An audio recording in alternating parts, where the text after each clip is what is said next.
कन्या का प्रथम वचन है कि यदि आप तीर्थ में जाएं, व्रत उद्यापन करें, उसमें मुझे साथ रखना स्वीकार करें तो मैं आपके वाम भाग में आने के लिए तैयार हूँ, अर्थात वामांगनी बनने के लिए तैयार हूँ।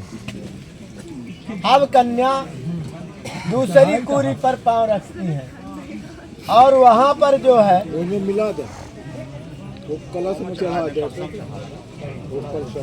भगवान गौरी का ध्यान करते हुए वचन देती हैं, संकल्प लेती हैं, कहती हव्य प्रदान रमनान कव्य प्रदान स्त्रेभ्य वामांग मायाम तदा तुदीयम जगात कन्या वचनम द्वितीयम। यहीं रखा भूमि में न रखा सिलौटी पर रखा ओखा न पहुंची अपना ओखा में पछवा ले अपना जय में रखी गई भूमि में न रखा। कन्या कहती है आप देवताओं के लिए हव्य दान करें, हव्य दान मतलब यज्ञ अनुष्ठान, और पितरों के लिए कव्य दान करें, माने जो पितरों के लिए उसमें मुझे रखना स्वीकार करते हैं तो मैं आपके वाम भाग में आने के लिए तैयार हूँ। अब कन्या तीसरी कूरी पर पाँव रखती है और अपने तीसरे वचन का दोहराती है, कहती है कुटुंब रक्षा भरणे यदि तुम कुर्माम पशूनाम परिपालनस वामांग माया तदा तुदीयम जगात कन्या वचनम तृतीयम। कन्या का तीसरा वचन है कि चाहे आप कुटुंब रक्षा के लिए कोई पशु इत्यादि का पालन करते हैं तो उसमें भी मेरी सलाह होना अति आवश्यक है। यदि ऐसा आप मानते हैं तो मैं आपके वाम भाग में आने के लिए तैयार हूँ। अब कन्या जो है चौथी कूरी पर अपना पांव रखती हैं और चारों वेद को साक्षी देती है, कहती हम चारों वेद को साक्षी मान करके आपकी हो रहे हैं, अभी तक नहीं हुए हैं, ठीक है, तो चारों वेद हमारे साक्षी होंगे। करेंगे क्या? आय व्यय धन धान्य दिकम दृष्टा निवेशम चा गृहे निवेद्याम वामांग मायाम तदा तुदीयम जगात कन्या वचनम चतुर्थम। जहाँ जहाँ लाइन आई होगी श्लोक में कन्या कन्या शब्द आया, कहीं नारी नहीं आई ना, अब नारी वाली बात भाई अब लड़कों के तो अब कन्या कुमारी कहती हैं कि आप चाहे जो कुछ भी कमा कर घर पर लाए उसको आज के बाद मेरे अनुसार खर्च करना होगा। यदि ऐसा आप मानते हैं तो मैं आपके वाम भाग में आने के लिए तैयार हूँ। अब कन्या पंचलोकपाल देवताओं का साक्षी मानती है और पांचों पांडवों को साक्षी मानती है और पंच नद्याओं को साक्षी मानती है। तो कहती है कि मेरा जो पांचवा प्रतिवचन है, पांचवी शर्त है, वो है देवालय राम तड़ाग कूपी अबापी विथे बे यद पूजे था वामांग माया तदा तुदीयम जगात कन्या वचनम पंचमम।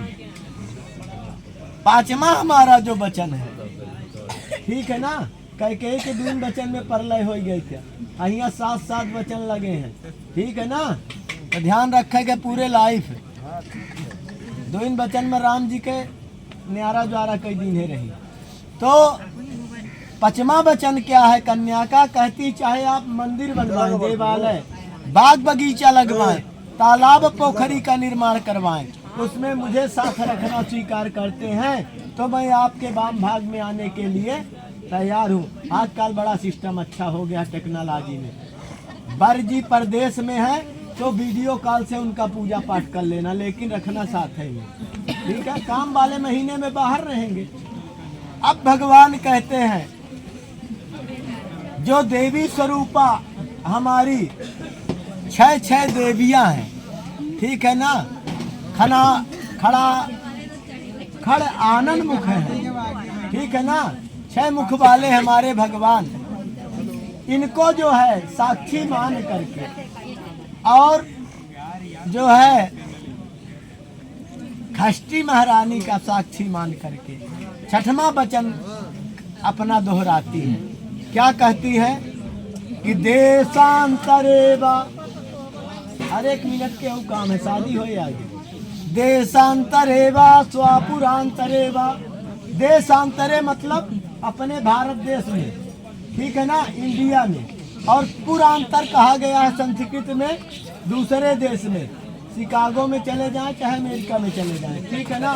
तो देशांतरे व स्वापुरांतरे व यदा वित्तम कार्य विक्रेवो वामांग माया तदा तुदीयम जगात कन्या वचनम खष्टम।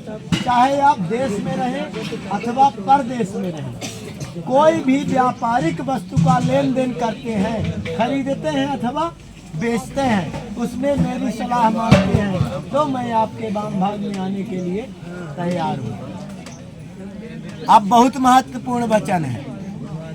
क्या महत्वपूर्ण वचन है? 7 सागर, 7 महाद्वीप, सप्तर्षि मंडल तारा, ध्रुव तारा जो उत्तर में है, इन सबको जो सप्तघृत मातृका हैं उनको सबको साक्षी मान करके ये जो 7 बार हैं, 7 बार समझ गए होंगे। रविवार से शादी हुई है, आज सोमवार में पहुंच गए, ठीक है ना। तो जिंदगी में बार 7 ही आते हैं लौट के, रविवार से शनिवार तक। तो 7 बार को हम साक्षी देते हैं कि हमसे कोई चूक न होवे। हम 7 बार का वचन देते हैं, 7 समुद्र का, 7 द्वीप का, इनको साक्षी मान करके वचन देते हैं। ना सेवनिया ना पार किया स्वया भावो कामनी बामाम माया तदा तुदीयम। एक बात, एक लाइन वो अच्छे से सुनिए दादाजी। यहाँ कहा गया है ना सेवनिया। ना सेवनिया से मतलब नहीं सेवन करना है। क्या चीज त्यागना है? चाहे पराई स्त्री आज के बाद कितनी ही रूपवान क्यों ना हो, कितनी ही मनमोहक ना हो, लेकिन स्वप्न में भी स्पर्श नहीं कर सकते। यदि ऐसा मानते हैं तो मैं आपके वाम भाग में आने के लिए तैयार हूँ। अंतिम वचन सब जब कन्या के वचन पूरे हो जाते हैं, पर कहते हैं कुछ हमारी भी शर्तें हैं जो तुम्हें जन्म जन्मांतर तक 7 जन्म तक पालन करना हो। क्या बर के वचन है? बहुत 60 में है, 60 में छोटा वचन है। सुनिए क्या वचन है। बर का वचन है कि मादीय चित्तानुगतम चित्तम सदा ममाज्ञां परिपालन पतिव्रता धर्म परायणम कुर्मं सदा सर्वम इमं प्रयत्नम क्रीड़ा शरीरम संसार समोज दर्शनम हास्य परिगृहे मानत जेत प्रोचित उद्यमाने च मद्यपाने राजद्वारे पिता गृहे आज्ञा बिना न गंतव्यम। ठीक है ना। भगवान कह रहे हैं जो भगवान रूपी हमारे विष्णु है, अर्थात जो वर हैं, इनका वचन है कि आपको हमारे चित्त के अनुसार आपका भी चित्त होना चाहिए। जैसा हम सोचे वही आप भी सोचे। और हे पतव्य परायणी, जब तक मैं घर पर रहूं तब तक आप आमोद प्रमोद क्रीड़ा हास्य उपहास सब करो, लेकिन जब मैं घर पर ना रहूं तो आपका आकर्षक शरीर कभी बनावट समाज के अंदर नहीं आना चाहिए।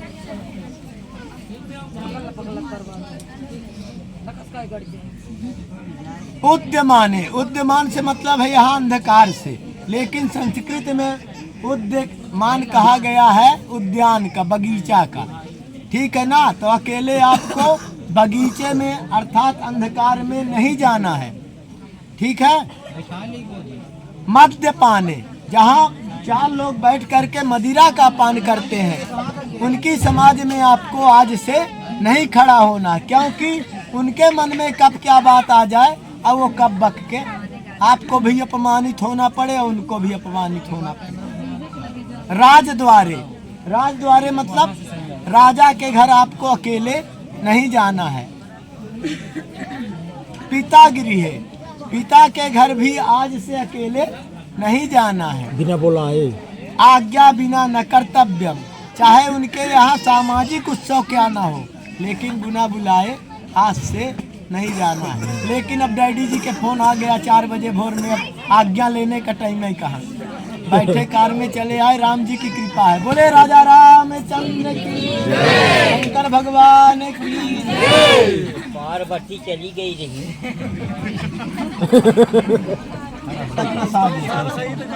आगे गोड़ बढ़ा लिया। अरे ढील कर रहा है, बढ़ा देता है। उधर बैठ जाओ बेटा। सब्जी उब्जी ऐसे महीना खान में बना हुआ था। भैया आप दोनों अपना दूरी रहा, अपना हल्का दूरी अब रहा।